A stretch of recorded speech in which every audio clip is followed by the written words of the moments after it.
Hi everyone, I am Fiona. In this video, we will show you a customized mold we manufactured for a Promass molding machine. The mold size is 2100 millimeters in width and 1300 millimeters in height. Under normal conditions, a 3-piece Promass mold does not include a backup frame structure. However, based on the product size and application requirements, this mold has been reinforced with an additional backup frame assembly. The backup frame mainly consists of this alloy aluminum plate, the rear support structure, and the 6061 aluminum backup frame on the top.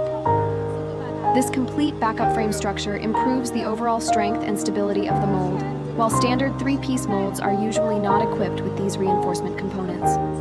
This is the compressed air connection, and this is the filling gun inlet.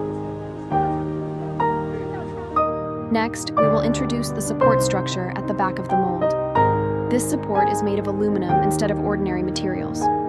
Since this mold is relatively large and is used for producing deep cavity fish box products, it is subjected to higher pressure during operation. Therefore, we added reinforced supports on the top and sides. These aluminum support structures further improve mold strength, ensuring long-term stability and extending the service life of the mold. For more information about the EPS machine and EPS mold, please contact us by email or mobile phone. We will be happy to answer your questions. See you in the next video.